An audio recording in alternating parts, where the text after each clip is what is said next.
Back-to-back weeks, we are late, and it's my fault this time. Listen, I'm not gonna mince words. I'm getting old.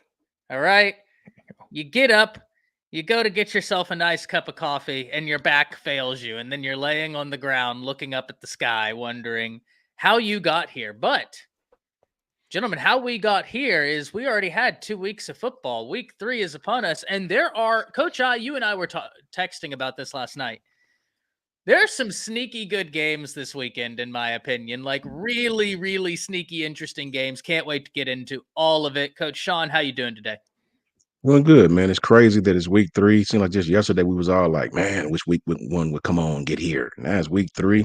It goes by fast, man. It goes by fast, doing good. Bless. Can't complain, brother. Love it. John, how you doing? Good. Did you guys hear that? South Alabama just scored another touchdown. Still a close game. It's still Close. there's a chance. It only ended 87-10. Hey, close game. No, doing good, man. Coach how you doing? Doing good, man. You right. Good. Listen, as a college football fan, I know sometimes they'll look at this week and say, "Hey, not a lot of marquee matchups." But for me, the action started last night when Texas State took Arizona State to the wire. Actually, had a 21-7 lead at one point. Hey, and give yourself a round of applause, Coach Seriously, because before that game started, this man right here texted me and said, "Hey, watch Texas State to make some moves for that G5 playoff spot." And watching it, I mean, it's hard to argue with you. Boise would be my pick, but their defense this year leaves so much to be desired. I think they're 128th in the nation. Gosh, if they only had a defense that was even like 40th, I'd be like, yo, Ginty will carry you to the playoffs. Just ride it out. But I love that pick of Texas State. We have Anthony in here. Shout out Anthony, Steven. We have Poetic Ben G. Boomer is in here. But Anthony asks, Ty, as a football fan in general, when you look at the scenario that happened last night in the Bills-Dolphins game with Tua in his history of concussion, should he retire? This is tough for me because, like, I have my opinions, but at the same time, it's just like, in my opinion, I would love to see him hang up the cleats just because there are concussions, but then there are concussions that leave you on the ground in that fashion, and that's his second. That's his second. It's not the first. And while it's not my decision to make, right, I will give you my opinion that Tua is one of my favorite football players that has ever stepped on a field. I mean, bar none. I have two Tua Dolphin jerseys, and I'm not a Dolphins fan. Right? It's really tough to see. I almost got sick to my stomach last night seeing it. Yeah, that was horrible. But that's just my opinion. Once again, it's not my place to make that decision. But at the same time, he's got, if I'm not mistaken, he's got a wife. He's got a kid. He has 2 kids. Yeah. At that point, man, you got your bread. Right. Big time. And like you said, it's not just having the concussions, it's the type. Because this is like the second time he's been left, like, frozen on the football field, like can't move. And I think there's levels to it. So yeah, I personally would like to see him hang it up because I don't want to see him, you know what I'm saying? I mean, I don't want to see him get no worse. Let's just say that. So yeah, 2022, he had to be carted off. He couldn't even stand up. That one was bad to watch. Right. So, for all the people saying he needs to learn how to slide, most of them has nothing to do with sliding. The one where he got the Bengals one, he got thrown in the ground. He just got thrown. This one, it was 4th and 4. The dude's just trying to get a first down. You know what I mean? So, like, yeah, I don't know. It's tough to watch. I'll tell you that. When you see those hands seize up like that and their arms seize up, it gives you a bad feeling in your gut. I'll tell you that. Yeah, there's a lot of interesting matchups this week in college football, and there's one that really stands out to me. But I'll wait till Ty gets around to this. Oh man, Yeah. It is what it is, right? It is what it is. But let's go into week 3 matchups, right? Let's go into week 3 matchups. Whenever we look at week 3, there's some sneaky good games. Alabama going on the road to Wisconsin. First road game, first Power 5, Power 4. Well, no, Power 5. We're back. We're back. yeah, we're back now to Power 5. We're back. Pac-12 is back. I don't know Yeah. if it's Power, Pac-12, the Pac-6 or whatever you want to call it. I don't know if those are Power, but yeah, well, Listen, we'll if we're pretend. considering ACC power at this point, we'll Oh, give shit. we'll give it to the Pac. All right. No, this year the ACC actually does look. I mean, Look Miami good. looks pretty good. I'm not going to lie to you. They do. They look really good. They're Yeah. going to be tough. Let's start off with this Alabama game. We talked about it last night, so we're not going to be wordy on it. Coach Sean, what are you looking for Alabama, Wisconsin? For me, man, I just want to know how our defense play. We all know Wisconsin is trying to find themselves offensively. I talked about it last night. Watched that team a lot on a lot of film. Me and Coach Al watched. He sent me, and I really watched those guys. And when I look at Wisconsin, to me, it's like they're still trying to find their identity. They don't really want to know if they want to be a power team. They don't want to know if they want. I mean, I saw these guys run 12 personnel. I seen them run empty. Wisconsin. I don't think I've ever seen Wisconsin run an empty set in the history of their football team, of me watching anyway. It seemed like they're still trying to find themselves, man. A lot of 3-by-1, a lot of pistol formation, inside zone, a lot of stretch zone. Um, Wide receivers are not world beaters. Damn near completely different than what we did last year. They don't have a lot of wide splits. Um, Notice their offensive line has a few little holes in it, especially at the right tackle, if you ask me. Um, Kid always sets way too loose in tight formations and sets too tight in loose formations. Um, Still trying to find themselves, man. Still trying to find themselves. But, you know, it's like I said, bro. If football was a game of who's supposed to win, wouldn't be no reason to play the damn game, right? Right. True. These guys are a Big Ten school. They hadn't looked well on tape. Every fan keep reminding me how bad they look. Listen, man, I'm of a different mindset, bro. You know, I've seen it too many times. I've been through it, and I've got set up for failure too many times. I can remember Texas when we played them 2 years ago. If I'm not remember, was it Houston that almost beat them the week before? That Somebody was almost beat them. last year. Was it last year? Yeah. One year I'm talking about the year we went to Texas when we were supposed to just blow them out. They weren't any good. Sark had barely just got That there. was I think it was his 2022. okay. He was his me and what John second? was at that game. Yeah, me and Yeah, me and Coach you I know, was there. it could be a blowout. You know, they're not that good. It wasn't that good. Here's the deal. It's 11 o'clock game. Your cobwebs are still effed up in your head. You know, it was 190,000 degrees out there It from what I was hear. that. It was Right. It definitely won't be that in Wisconsin, right? But that. I guess my point is, bro, at 11 o'clock in the morning, if your head ain't screwed on straight, you could come out and play a B game and mess around and only be ahead by 3 points of a team that you should be kicking their asses. So I just want to see Bama come out and play Bama football. That's all. Until I see it, I'm not going to harp on it, right? Wisconsin is still Wisconsin. They're not world beaters. We all know that. But Luke Fickle has been practicing for this game for a long time. They're trying to give, and the good thing, I guess, on our side, really quickly, is he really don't have a handle on Alabama football either. Coach DeBoer is a new, he's trying to find the team too. We're still trying to get our feet under us, and find what we do well, what we don't do well. And so we kind of in the same boat. I still predict us to go out and put belt B2A, right? But I need to see us do it. I need to see us go out, not have 1,000 penalties. I need to see our right tackle play better, whoever it is. I need to see our offensive line play better, and I need to see our defense and Tim Keenan continue to put B2A. And if we do that, I think Alabama will be just fine in this game, right? But it's got to be done, not talked about. Yeah, I think, Coach, what you're thinking of is last year. Was it last year?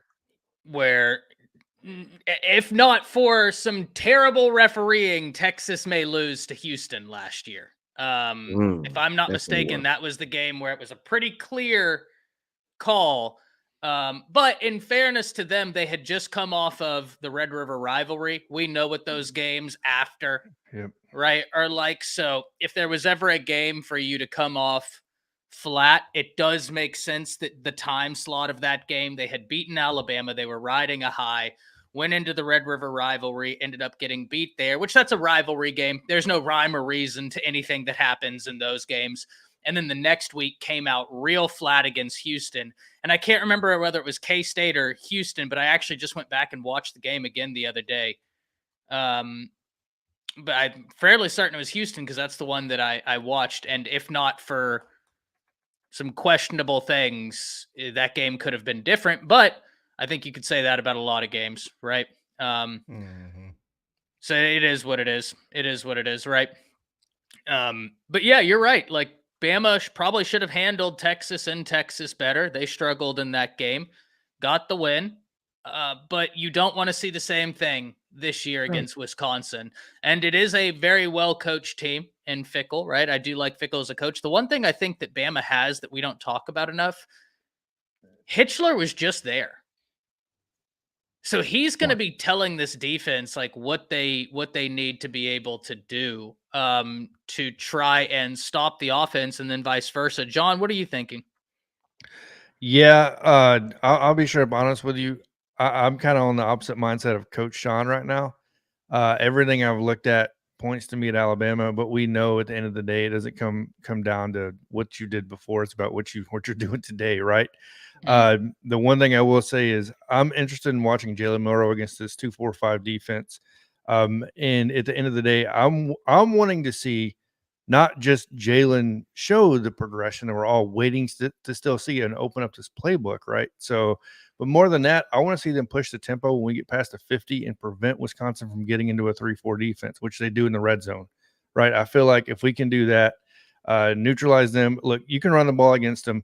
Wisconsin's has their struggles, and like Coach said, a lot of people want to point out to Western Michigan, and then when they played South Dakota. But me, I'll be honest with you, I've been very underwhelmed with Tyler Van Dyke. He is not a freshman anymore. This man has not shown any progression in this offense. This is actually his statistically worst starting season, right, of college football. In nothing frightens me. The wide receivers don't scare me. I think they got still a really good running game. Phil Lingo bringing back in the air raid right into Wisconsin, which I thought you would never see. I think they said this is the most passes they've had in the first two games since 1940. So, I mean, this is a completely different system now.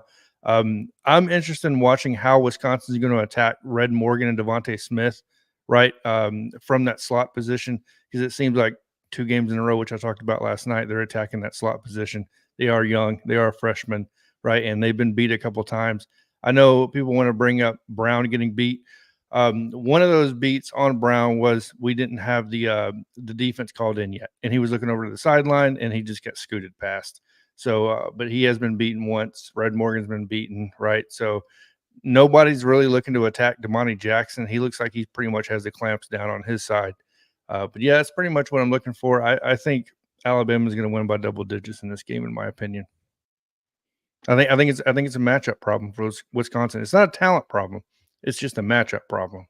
Styles make fights. Exactly. But, I mean, and Coach I, as I pass it to you, just to give you some background, last week, actually last Thursday, John and I were on the phone for a while, and we were just talking about the early portion of the season, and I straight up told him, USF worries me more than Wisconsin because you have a hurt tackle, you're moving your left guard to left tackle, you have a new left guard, and you have a banged up right side of the line against a team in USF that loves to send pressure. I was like, I think they're just going to try and create chaos for an offensive line that's not going to know what to do. And Aaron Murray, I think, made a really good point in his breakdown about the game, where he was talking about there was a time where Alabama had 3 wide receivers to the left. USF stacks up 3 guys to their right side, but Alabama's left side. And Alabama's offensive line went in a Larry protection, moving 4 people left. But his point is like, naturally, they're not going to blitz from there because they need those 3 guys to account for the 3 wide receivers. Blitz came from the right side of Alabama's formation where it was a 3v2. and it got home, right? Like that's just what it is. So I was more worried about USF than Wisconsin. Not that they're more talented, but styles make fights. That's just how I look at this. What do you think, Coach I? Yeah, I think so. Wisconsin, like John said, they're switching, philosophies. They're, running all the time to passing more, not necessarily all the time, but passing more. Tyler Van Dyke, again, he had it his freshman year. I don't know what's going on. I think Mario Cristobal might have broke him. But who knows if he gets it together. I was in a chat on your show or somebody's show that might have been last night, and one of the people in the chat said they was worried about the Alabama secondary. I was like, I don't know about that because I don't know if Wisconsin will be able to block the front. So if they give Tyler Van Dyke time, maybe you can worry about that. I got Alabama winning this, but I want to see. You did, like you just mentioned, the O-line for Alabama, how they gel together, and I want to see Milroe's, progression again. I know it's been talked about all season, the throwing motion and getting better in this offense, and I still want to see that because he's more of a straight line thrower than a guy that layers the ball. So if they come out in this 2-4-5 for Wisconsin and they play a lot of zone, that might be advantageous for them. But if they play a lot of man, then he can let it rip, and not have to layer the ball as much. And I mean, at the end of the day, he's still the athlete that he is. So you got to account for that. So I'm interested to see that. But I got Alabama winning this comfortably. So yeah, I think Alabama covers. In fact, is my mortal lock pick. I think if we're doing it, I don't know if we're doing that this weekend, but if we are, that's going to be my mortal lock is Alabama covering. Just because one of the things you said, Coach I, before we move on to Oklahoma, it's his legs, and Wisconsin has been susceptible to the rush. And that's where I think that Alabama is going to just establish a ferocious rushing attack early in this game and not look back, right? That's just kind of how I would like to see it go. But I do agree. Someone in chat said that they want to see the playbook open up a little bit more. And I said this last night, Coach I don't want them to, because it's a new offensive system. DeBoer's offense isn't the easiest in the world, so they're rolling it out week by week, right? I don't want the big rollout to come against Georgia, where you haven't practiced a lot of this in live action. I think it's fine to keep some things in the back pocket. Cool. But I don't think that's the team to really do the grand rollout, right? Because I know I disagree with a lot of fans when I talk about Georgia, and I'm like, hey, you can tell me you don't know how good Georgia is so long as we agree that they're very, very good. Right? As long as we agree there, you can then argue with me about like, are they number whatever? Right. They're a damn good football team. They just are. And so it's going to be, I want the offensive line healthy because I really don't want to roll out Caden Proctor in his first game of the year against Georgia. I want him to get those reps. Definitely want him to get those reps. But let's turn our attention to another SEC game and another SEC team that struggled last weekend. And that's Oklahoma. They struggled against Houston. And this weekend, they play by far and about the best team they've played yet this year in Tulane. Tulane is no slouch. I mean, we knew before this year started, Tulane is a team that they can beat teams. I'm not even just saying Oklahoma. Tulane, they feel like they should have beaten Kansas State. Yep. So they're going to be walking into this game with a bit of a chip on their shoulder. OU's going to be walking into this game with a bit of chip on their shoulder, thinking like, hey, we need to shore some things up. I have a video coming out later today, and I'm not going to spoil it, but I will go ahead and answer my main question in this. Should OU fans be concerned? And my answer is it depends.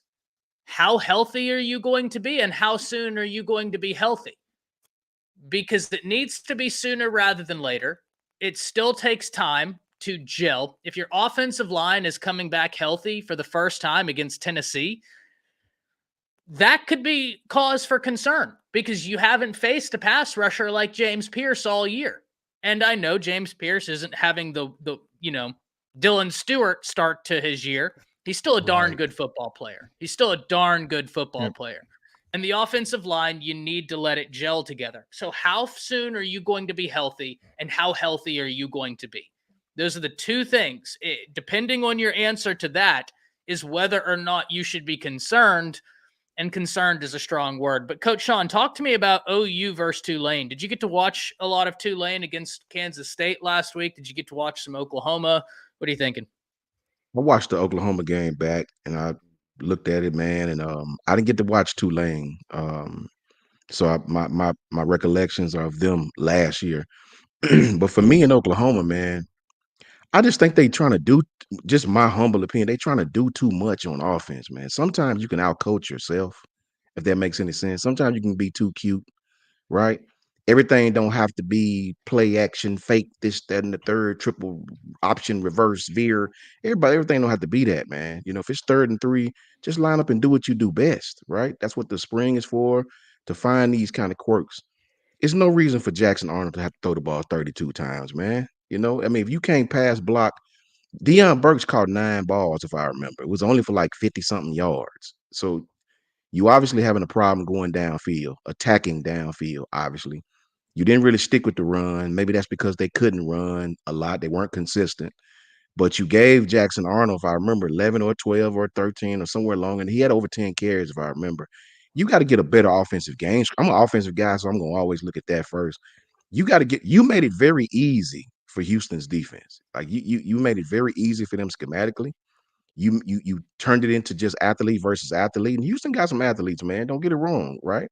Um, you got to be more creative on offense, bro. You got to really, really set your offensive line down and turn these guys from caviar drinkers to ass kickers. I mean, if you can't block, brother, you're gonna have problems doing everything. So it starts for me with ground one. That offensive line got to play better. You got to give Jackson Arnold time when you do have great pass plays drawn up, and the game script has got to be better. You don't want to go out there throwing the ball 30 something times. When you throw the ball that many times and not scoring points, you throw your offense out of sync. Just drop back pass and drop back pass. The offense can't get in the sync like that, man. So you got to line up, be Oklahoma, put some B2A in the line of scrimmage, sort of like us, man. Very similar to Alabama. You got to go out and establish yourself in the front 5 first. That nothing is going to work until you do that. If you establish yourself in the front 5, I don't give a damn if it's passing or running. You got to put some people on their back, and when you do that, the offense kind of come to you. The defense will adjust to what you're trying to do, and then you can take what they give you, and the offense will score points. So until Oklahoma get that offensive line straight, they may still struggle. But if the offensive line play better, I think you'll see the real Jackson Arnold come about. Yeah, and one thing I really agree with you, I have been incredibly unimpressed and uninspired with the play calling. For instance, and I love that Teddy, Oklahoma Breakdown, and they do a great job. They highlighted the first play of that game because when I saw it, I almost called Jay and been like, brother, I told you one of my questions was Seth Luttrell. Like, I told you I wasn't – and I get it. Should he have been – like, he had UNT humming. I also went to UNT. I went to games, and I walked out of games, like, second quarter, because I was like, this is the awful. And I just would walk out. The play they highlighted, the blocking scheme they came up with fundamentally made no sense. So they were going east-west, right? It was almost like a jet sweep type play. Right. Well, here's the problem. You know exactly where I'm going with this 5 till midnight. It was the jet sweep. And as the offensive line is going, 4 offensive linemen, just like we talked about with Alabama, did a Larry. They went left. Your right tackle goes right. But the problem is you're running the defender right into the area where the ball is going. And that guy just blew up the play. And I was like, well, that was dumb. From a conceptual standpoint, that made no sense. I don't know who drew that one up, but next. And they had the same take. Well, and Stephen, Coach I'm going to let speak on this right now. Coach because you and I have talked about this. I like Jackson Arnold, but there is a weakness to him, and it's a young quarterback thing. So I'm not, saying that he's not going to grow past it. I think he will, but this is something that bit him in the butt against Arizona. Coach I, you want to talk about this? Yeah, man. Stephen G's right. I mentioned this on the Saturday Night Snap count. Saturday from the highlights that I watched, the Houston OU game. Jackson was bailing on some clean pockets. And I think that is, like you say, that has to be some of his youth, because he is a one right now, 70 to 80% of the time, he's a one read quarterback. And if that first read isn't there, he's bailing on the pocket.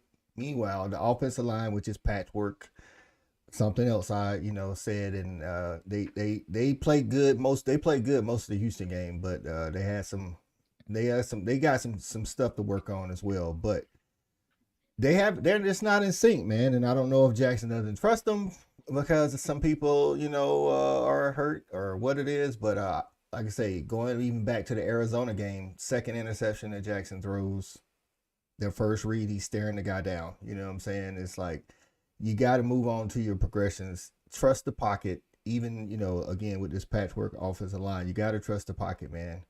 And maybe that comes with, time. Like I say, this is his first year as a starter, only second year in the program. So he's still young, like Ty said. So definitely need to get this together against Tulane. I think Oklahoma can out-athlete Tulane at the end of the day.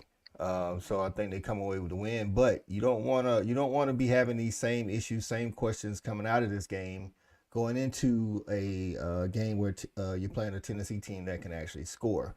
You know what I'm saying? I think that's been also something to help. While I think OU's defense has improved, I don't think it's where, some of the fans think it is, because I went back and watched the Temple game. They're susceptible to runs on the outside, specifically if you run at 32. I think his name is Mason Thomas. Give me the guy that backs him up from 40, Ethan somebody or another. He actually sets the edge a lot better. But Stutzman is a guy, what I'm saying? He's incredible. Right. Everybody would like to have him on the team, you know what I'm saying? So, yeah, man, I think more so it is the offense, but I think they get Tulane this weekend. Like I said, at the end of the day, they can out-athlete Tulane. Yeah, I'm really looking forward to this game, though, because if there was ever a get-right game coming at the perfect time, it's Tulane, a genuine challenge of an opponent.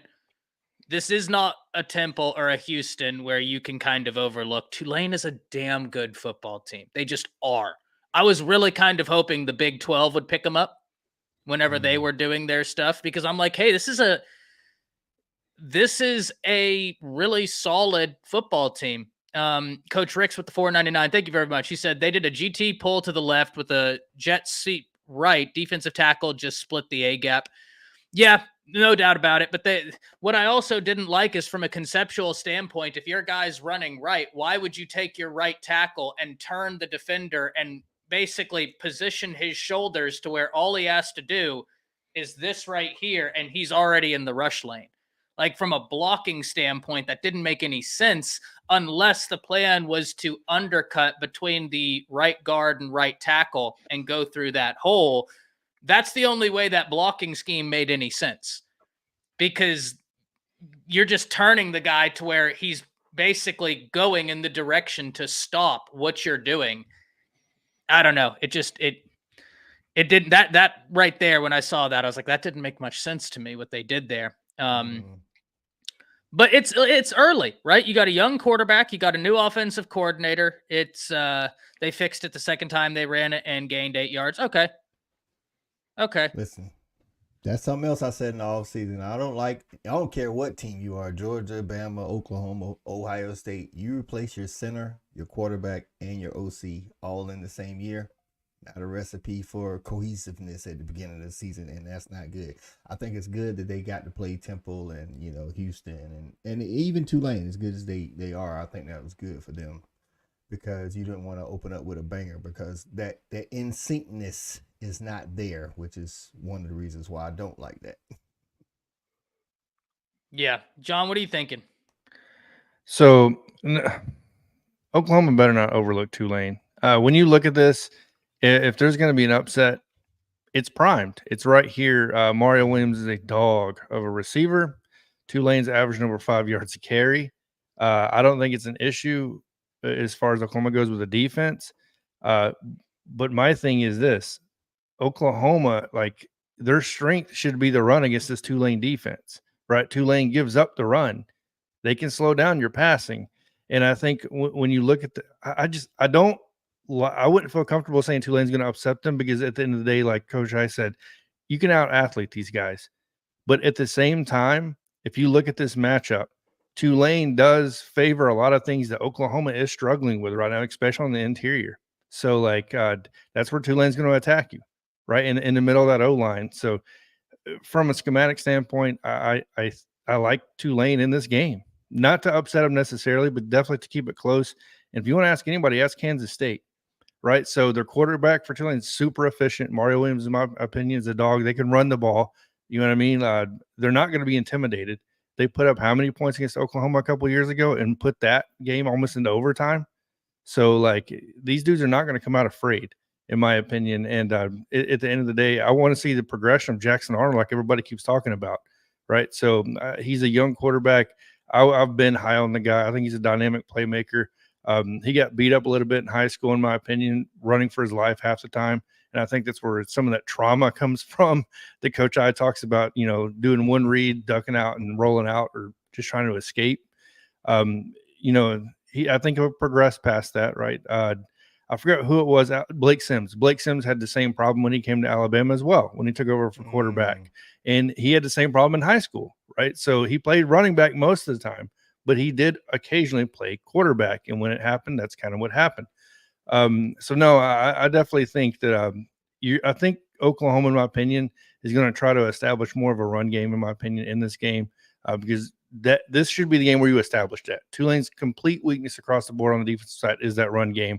If you can't establish it against them, I think you got a serious problem heading into Tennessee, where you're going to become one-dimensional to them.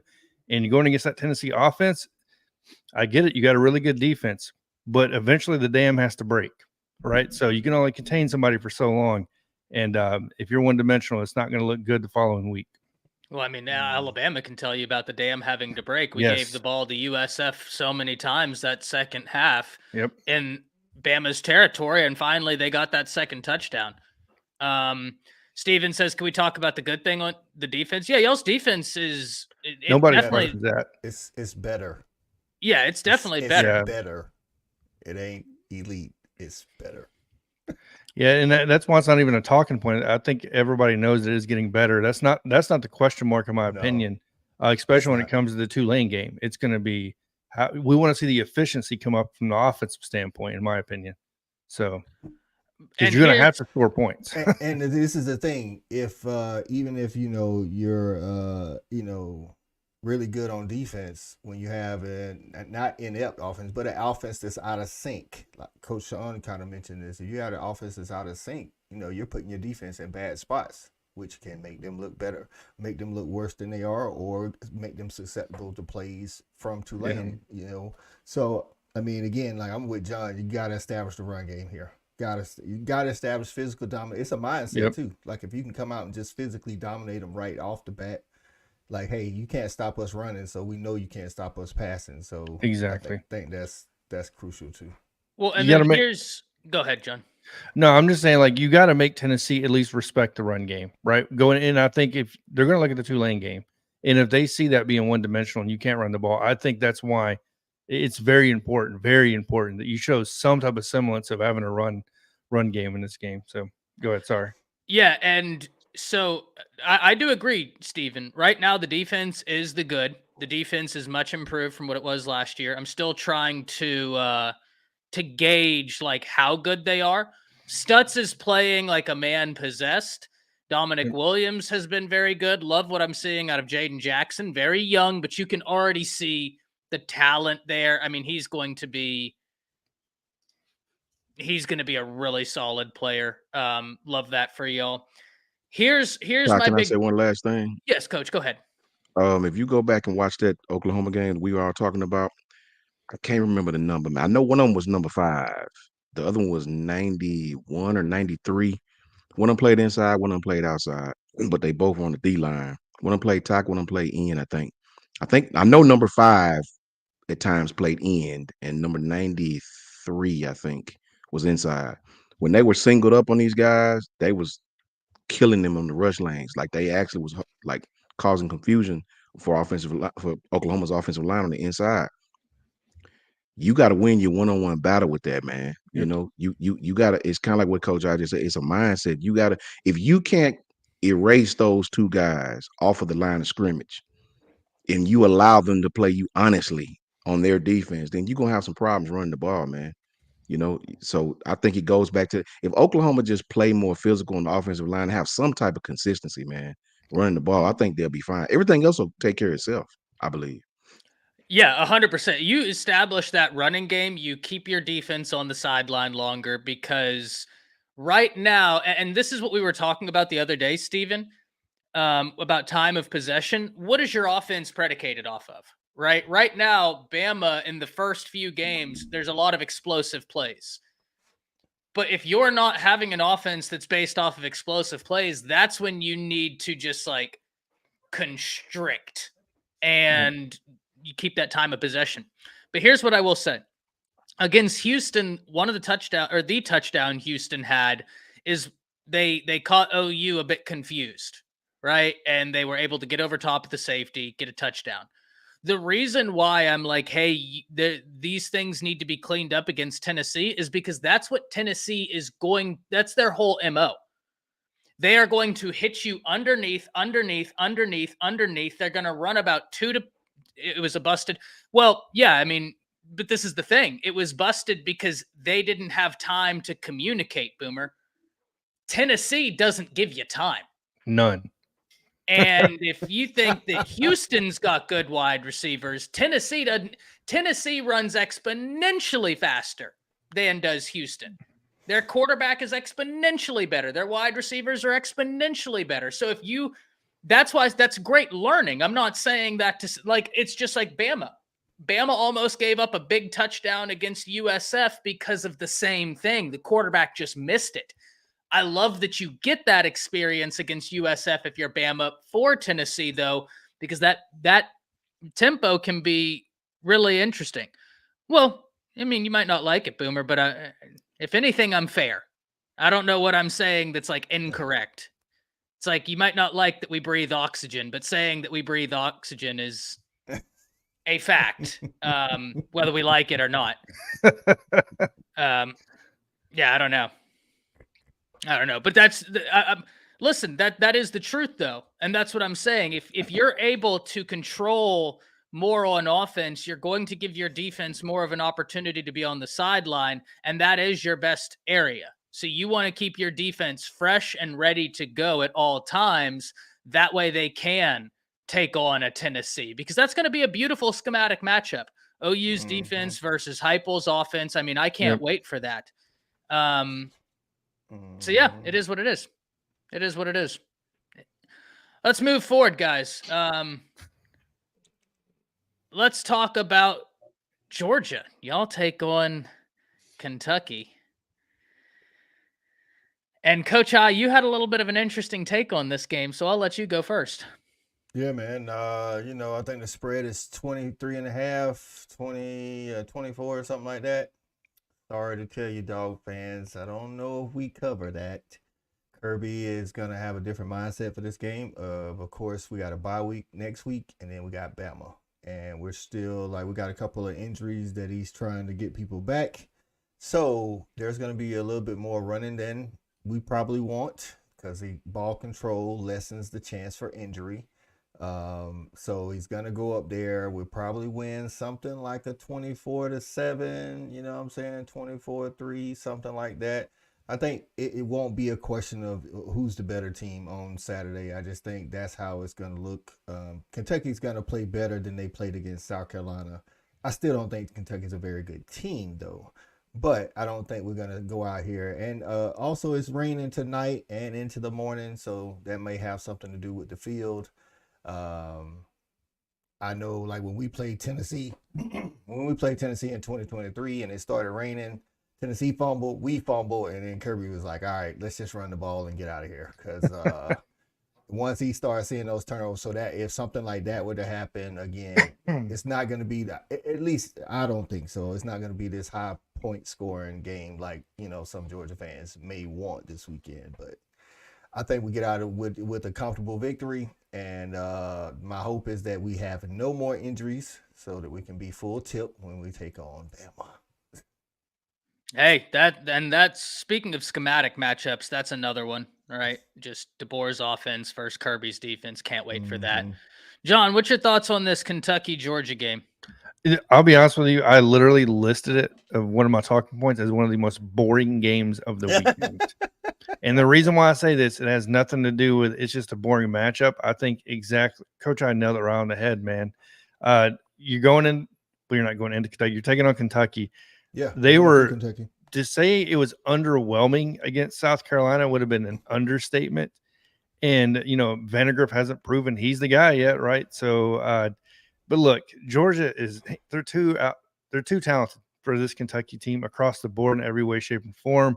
I think Kirby just wants to get, like you said, get this win, stay healthy, get ready for the Alabama game. Because really, when you look at this matchup, there's nothing that shows Kentucky has an advantage in any aspect. Right. So, and I think when you see a matchup like this, it makes it very uninteresting. There was a couple games last year, even Alabama games. I'm like, this is just, it's not a fun matchup to watch because I don't feel like you're going to see any fireworks come out of this. No, Georgia's going to line up. They're going to run the ball, right? They're going to force Kentucky to be one-dimensional, which is not hard to do. We already seen that. And it's going to end just like you said, 24-27. I think maybe they score 3 points.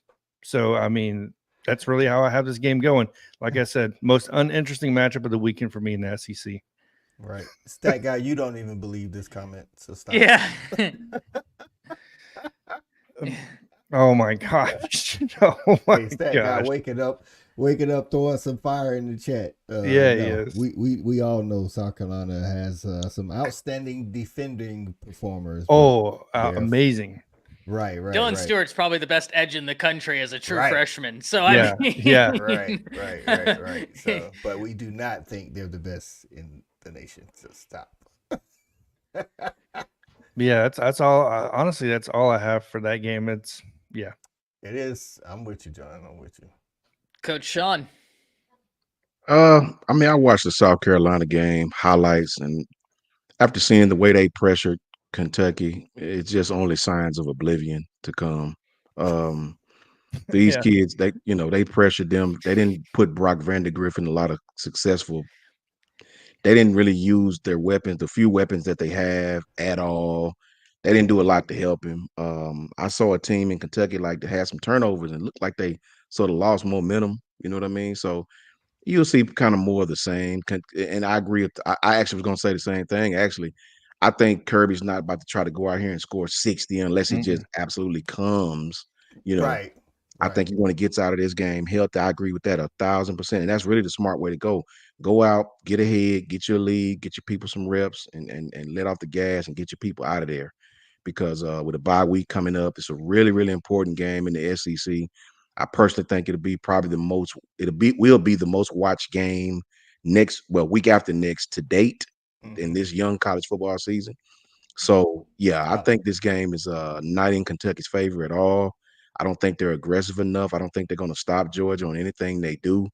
If they get the ball to their weapons, they may, have a play or two here or there, but they don't have any. I don't think they have any room for sunlight in this game coming up, man. I look for Georgia to roll over this team really easily. Yeah, they got some weapons on the outside that I like at Kentucky, but you're right. It's like they can't get him the ball. Dane Key and Brown. Brown. I like both of those guys, but boy, again, they can't they can't get the ball to him. You know what I'm saying? So. Yeah, man. Now, like Coach Sean said, now I'm calling for a low scoring, like I say, 24-3, 24-7 type game. But if it's like when DeAndre Swift last time he went to Lexington, they just can't stop the run. Then can't stop the run. Yeah. Then we might see, if Etienne is breaking home runs, then that's different. That's not Kirby trying to score. That's just Kentucky not being able to stop anything. That's a whole fact. That's two different things. I don't think Kirby's mission is to go out here and try to put up 50 by airing the ball out and things of that nature. So, and we dislike him for it. He should cut the head off the snake when he gets the opportunity. Just absolute. Listen, I'm going to be very blunt. Y'all are going to beat the shit out of Kentucky. I went back and watched, and stat guy, I do think that part of it is like South Carolina has a solid defense right now. they do. You got some solid defensive players. But I think as we can acknowledge that, and I do, Kentucky offensively is anemic. I mean, Facts. It is the SEC shorts did a great little skit about it, and I don't know if you saw it, but they had Kentucky in the hospital with a leather helmet on. Yep.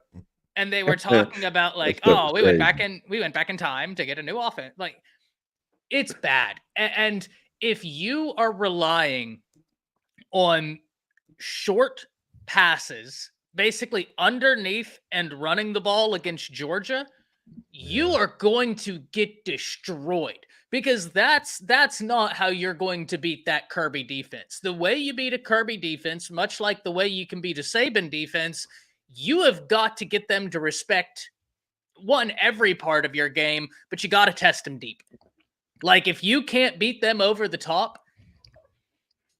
it's very difficult. And it's not even just about, and Coach I, I'd love to hear your take on it. It's not necessarily even about being able to completely beat them over the top, but you have to have the threat of like, hey, they can get over top of us. We need to respect that. Then you open up your run, because those Saban and Kirby defenses, these defensive backs are far too happy. If they don't feel like they're going to be beat deep, they'll pin their ears back and they'll come down hill at you and they'll chop down the tree. Like, they don't care. They crash out. Right. I don't see a universe. And it's crazy because Barry Brown is the type of wide receiver that could give defense fits, but you can't get him the ball. Not in the way that I think is really going to matter. What do you think about that, Coach I?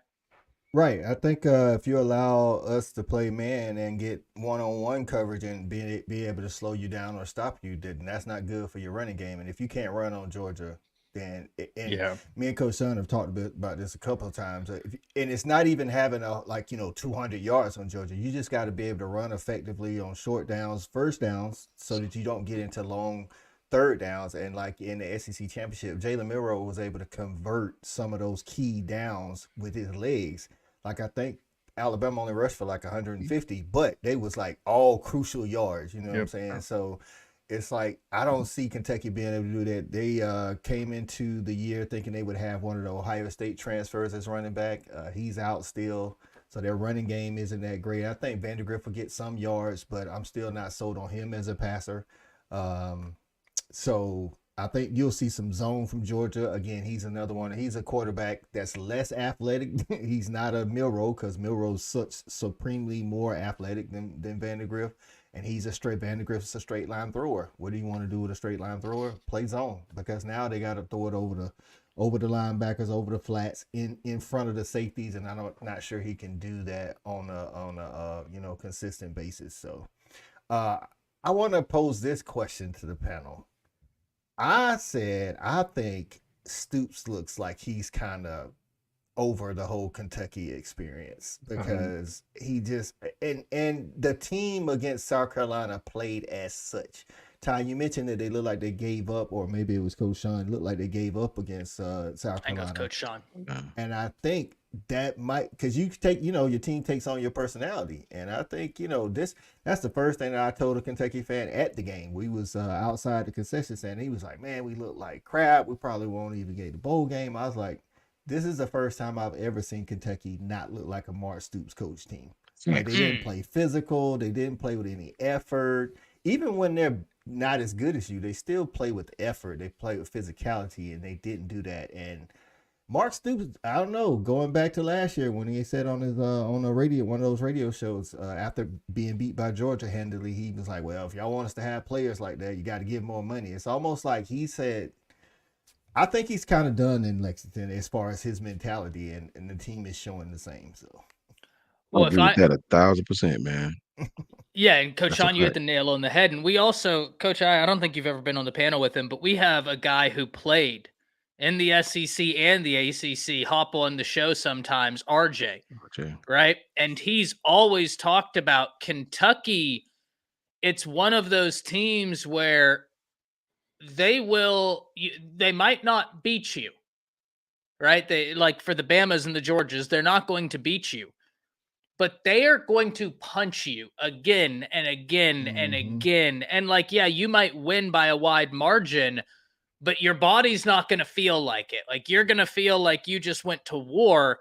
And that was kind of like old Mississippi State, right? You're going to beat them, but they are going to just bring a level of physicality that it's like, good God, if only y'all had like discipline and the ability to win football games. But I agree. It did not look like the same. Shout out to Ebony saying, I'm so excited for tomorrow's game. First road game in the Big Ten country. My baby made the travel squad. Maybe he'll get to play. Go Bama, Roll Tide. Hey, I hope so. I hope so. That's dope. That's dope. I'll say this, man. Do you know how mentally taxing it is to play a team like Georgia when you know you don't have all your swords in the shed? Oh, I can't Man, imagine. Man, listen, let me what Coach I said, I don't think people understand how important that is, man. In this day and age, you can mentally check out, even as a head coach, man, especially as a head coach, because you know before everybody else, brother, if we don't keep up with the Joneses, we're definitely not going to ever beat teams like this. The sun may shine on us maybe one time in every 5 or 6 years, maybe, you know, maybe if Jordan Beck goes out and him and his girlfriend arguing or something. You know what I mean? One of those kind of loopy games, but that's not going to happen a lot, man. The thing about it is, bro, if I think he's what's the word for it? Plateaued out at Kentucky. I mean, they have been as good as they're gonna get, I guess, man. I don't know unless they change the NIL collectives, unless they realize our basketball team is great, but this is slowly football is as important today as it ever been at Kentucky. So why not go all in, man? I agree with that 1,000% because I thought that same thing. Like, man, it looked just different over there, man. What the hell? So Right. you got to understand, man. You have to understand basics. Georgia is a team, one of the few teams in the country to where these guys don't have to do nothing special to stop your running game. They don't got to commit a lot of resources to them. They are so good in that front seven. Kirby is allowed to do a lot of pattern matching on the back. He can do whatever the hell he wants because his front seven can whip you on most plays, man. You have to be a very special play caller to get Georgia out of position enough to even gain some positive yards. We played Georgia what 5, 6 times, won 5 of the 6, 4 to 5, whatever the hell it is. And it wasn't because we dominated them, bro. The No. stat box will fool you. You're like, wait a minute, we won. You know what I'm saying? So They've been unless great you, games. Yeah. yes, man, you gotta. Georgia is just like, man, listen, you're not gonna line up and just do what you want to do with that front seven. You better have some extra things like a Jalen Milroe. We always had some, even with Bryce, man. We always had some Jameson Williams. We always had an extra thing in the gun holster with Georgia. You're not just gonna play normal football and beat that team. Ohio State probably practiced for this team, and they probably loaded up the gun as much as anybody could, and still could not finish. It's 3 phases to the game, man. 4 if you want to be specific, and as close as you got as close as you got. That 60, that 59th minute or whatever, what do you want to call it? You still lost. I mean, Kentucky has no chance to me in this game. I don't think this is a game where I think Mark Stoops understands that. And that's got to be tough, man. That's got to be tough, you know? And to wrap it up, Ty, like Lance, I think Lance Hunter said it in the comments. Maybe Stoops going for that Texas A&M job, not kind of saying that he was the one. Maybe he wasn't, and then coming back, maybe he lost the locker room. I don't know. I'll tell you this, like I say, if Georgia does like completely roll Kentucky, that says more about Kentucky than it does Georgia because that says Kentucky's all the way checked out. I'll just say that. That says Kentucky's all the way checked out. Yeah, because I mean, I think that we had talked. I don't know if we ever but I thought Kentucky would be a solid SEC squad this year. I certainly didn't think they would grab one of the playoff spots. No. But I was like, it's I going to thought be Kentucky 7-5 for sure. Like, but at now it's worst. looking like bowl game might not even be in the Boy, cards. I was probably a little bit higher on them. I was like, at worst, I thought they were like 8-4. I was like, okay, they're gonna beat some teams they shouldn't. They're gonna play teams close. Now I agree with you. I don't think there is a bowl game. And Cotton, from a schematic standpoint, he says Sark gonna test Kirby. That is the type of offense that you have got to bring to the table where, like Coach Sean's point, you have got to get them to respect every phase of the game. You have got to get the defense to respect every blade of grass on the field. Every last one. Because if not, those DBs, this is, and I'm not saying it's only Georgia, right? Listen, there are DBs like this all across the country. What I am saying is Georgia finds guys at the defensive back position that love getting the opportunity to smack you in the face. And they play man. Yes, they will come up, they will hit, they will play downhill. Once again, they're not alone. I'm just pointing out the fact that, like, that's Georgia. So if you don't give them a reason to respect the back end, they're going to pin their ears back, and it's going to get bad because they're a good team. Tennessee. Go ask Tennessee when they had Hendon Hooker, right? It's only a few teams in the country, man, that's going to be able to play up front with Georgia and test them on the back end, right? I mean, Tennessee played a great game against us, with the help of those people in the striped shirts. I will be honest, right? But look what they did to Hendon Hooker, man. They about killed that man out there, man. So it don't matter how good your play script is. If you can't hold up front against Georgia, because Kirby's stubborn now. He'll play man. He'll match on the back end. Right. But you ain't going to scare him out of what he do best. Like some coaches, they'll watch the film and they'll put on all this extra stuff when they play you. Kirby ain't finna do that.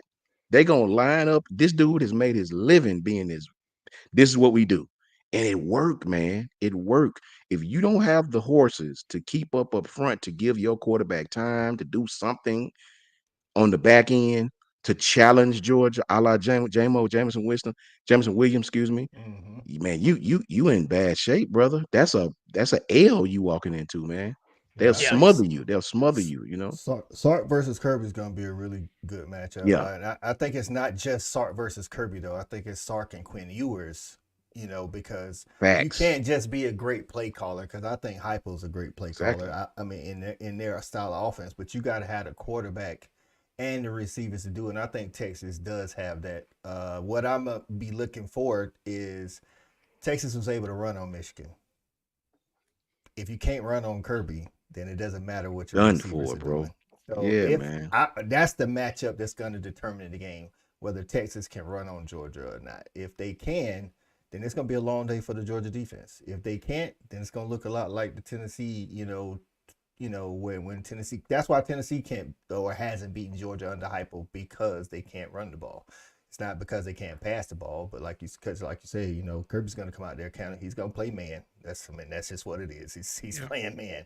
He'll throw some zone in there every now and then, but he's playing man most of the time. So you can't play at Georgia unless you can play man coverage. You can't play there, man. If you're a DB coming out of high school and you can't play man coverage, then and you can't tackle, then you can't tackle. You could be the number one player in the nation. Big facts.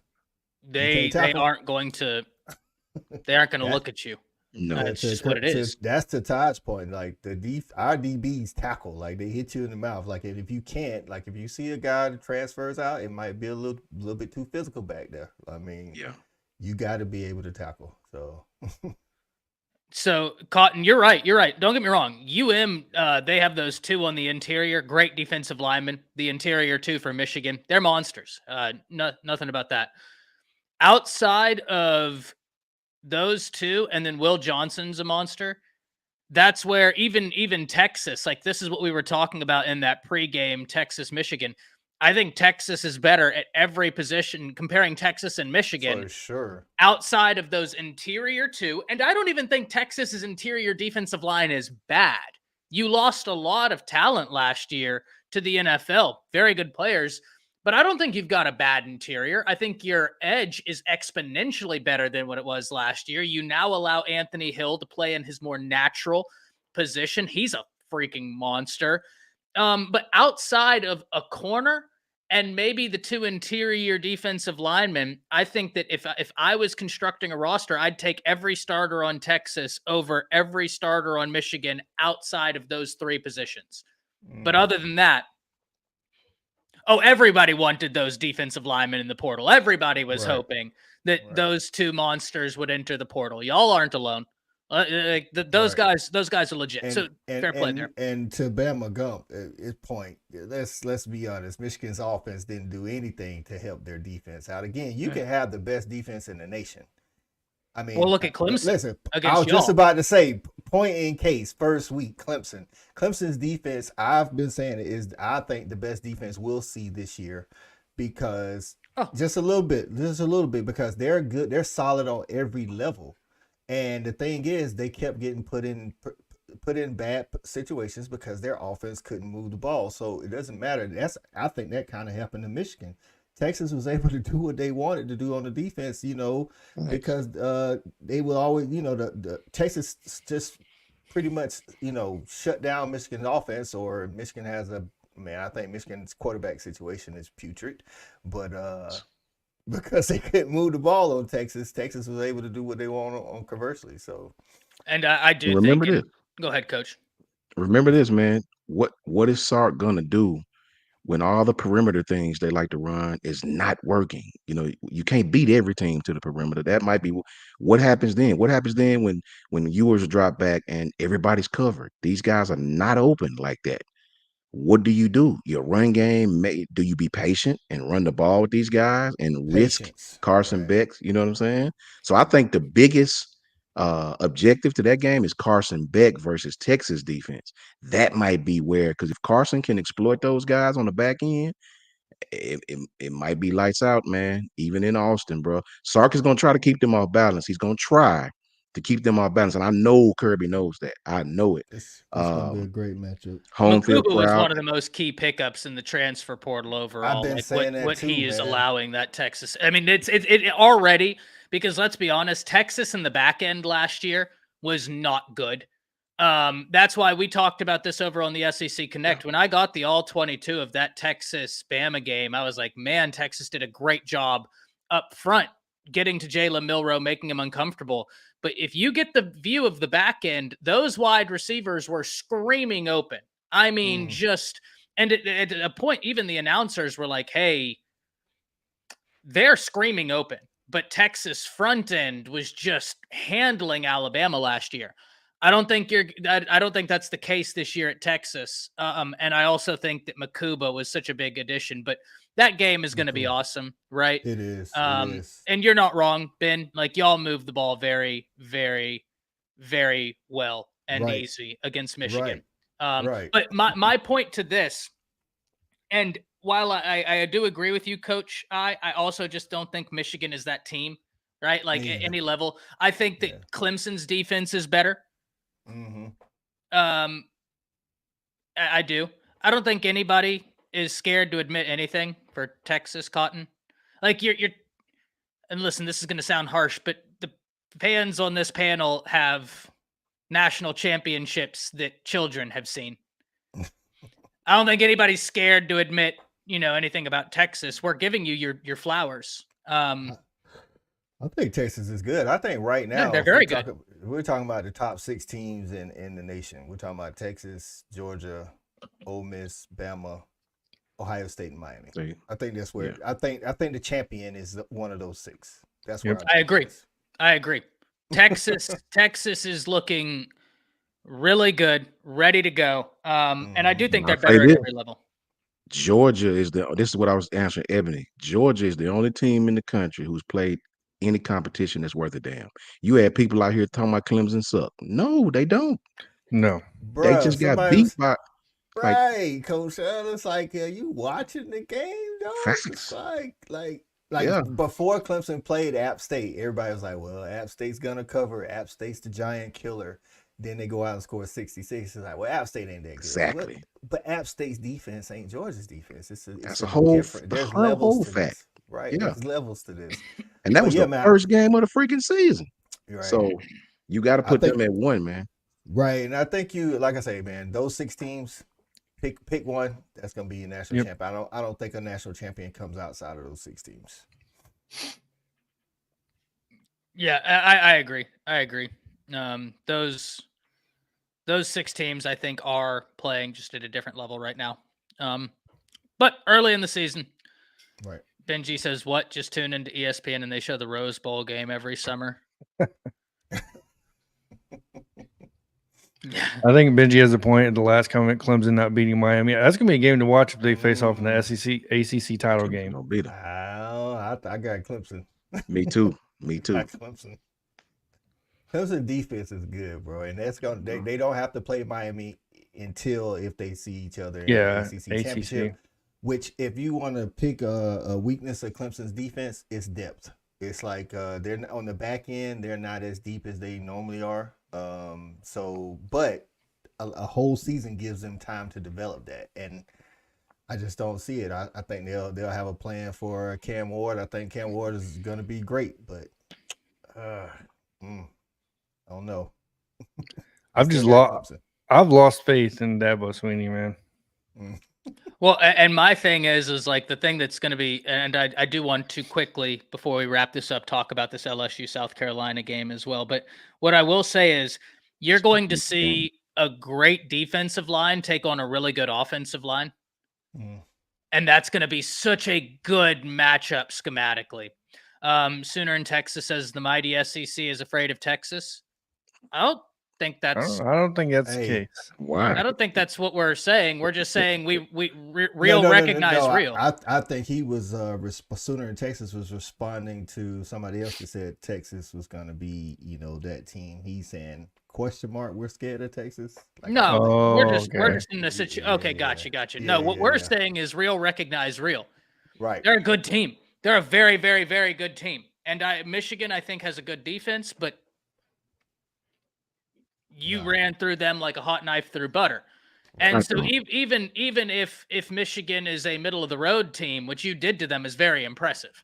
Oh yeah, on the road in Ann Arbor for sure. On the road in Ann Arbor against a really good defensive front. That's the one area where I've said like that. Those 2 guys would start at Texas. Will Johnson would probably start at Texas. Outside of that, I'd take the entirety of Texas's roster. Even running back, where I'm gonna be honest, I think Blue's better than Edwards. At this point, it's by far. That guy's a monster, bro. Wow. Jaden Blue is a freaking monster. So you've had all those injuries, and still you have some running backs. You don't have the depth in the room that you would like, but talent isn't the damn issue. Talent isn't the issue. Right.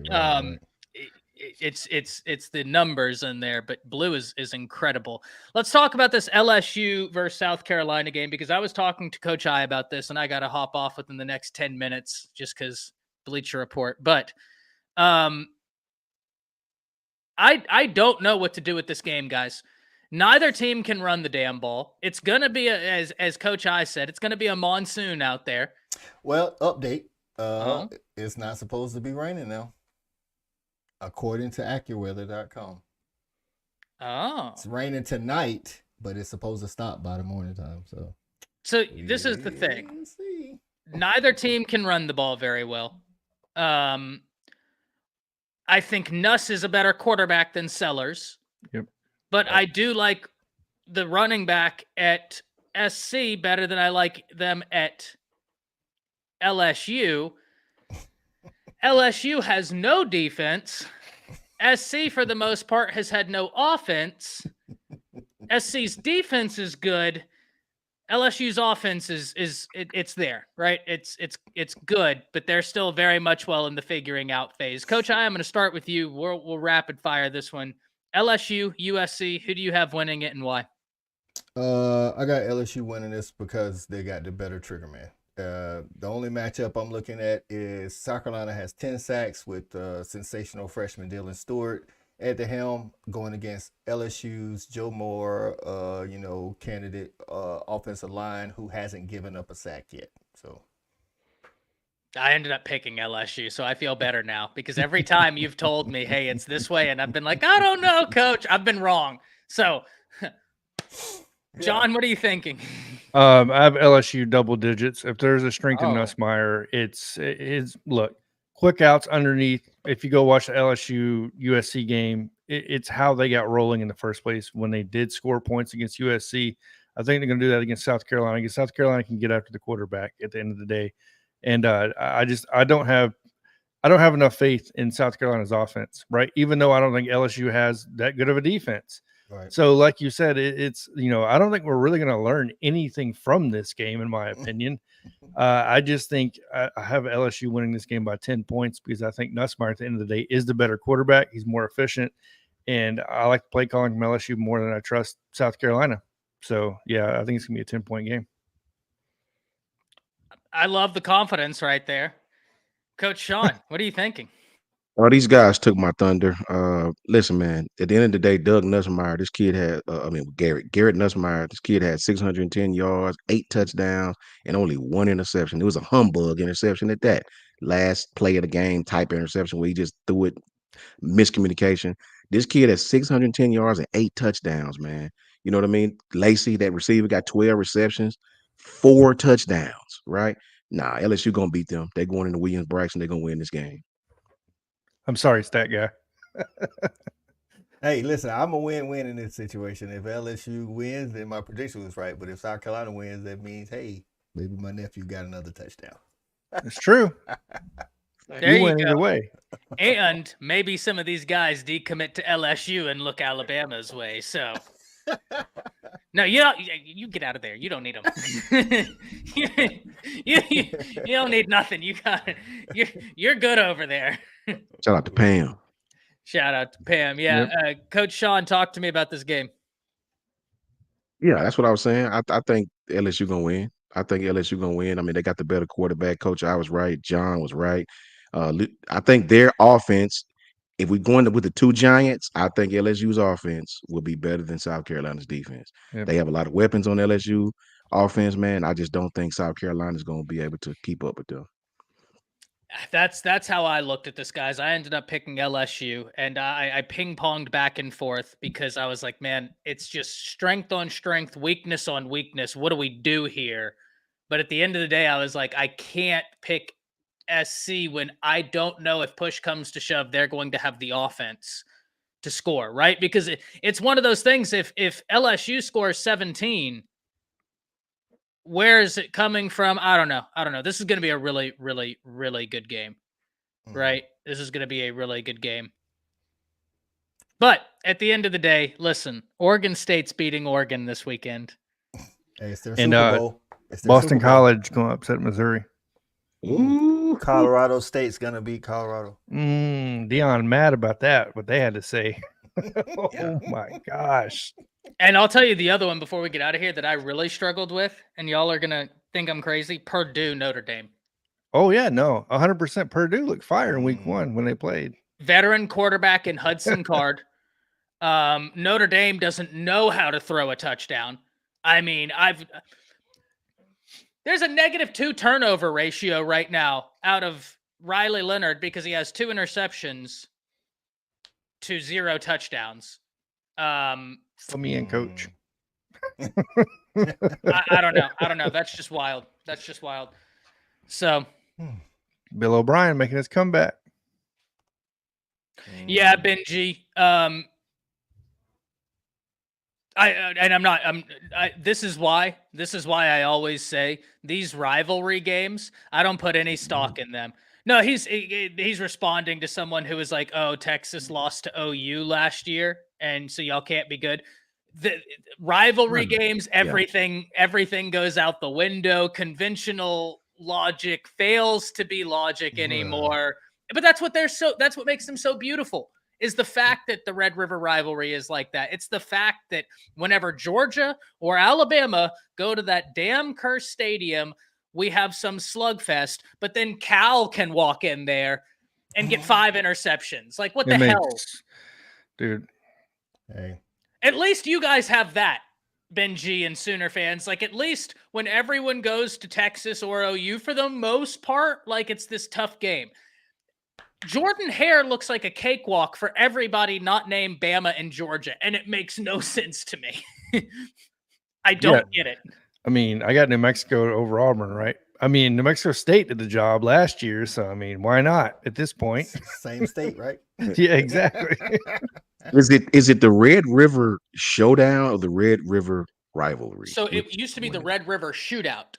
Okay. and then they changed they it to the said Red that River sounds Rivalry. Okay. right. But it's like I really do believe that it's just one of those games which makes it so beautiful that it's like, okay, it's just going to be a slugfest. I don't care what happened before this game, and I don't particularly care what's going to happen after. And this gridiron for this 60 minutes, it's just hell. But that's what makes it such a great game. And Bama, we know it with Auburn, right? Auburn lost to New Mexico State and then plays Bama like they're the 85 Bears the next weekend. And it's just like, what is happening here? That's the beauty of these games. Guys, we're going to end it there. Let's go around the table. We will do reverse order. Coach I, John, then Coach Sean. Fanatic Sports on YouTube, Facebook, IG, and Twitter. Bama Talk with John. Also, make sure to check out Alabama Nation as well. And as you guys can see here, Bama Nation John is Twitter. Shout out to Ty and all the guys on the panel. Thank you for this. And JMHO, just my humble opinion, JMHO Sports Talk on Twitter and YouTube. Awesome, guys. Awesome.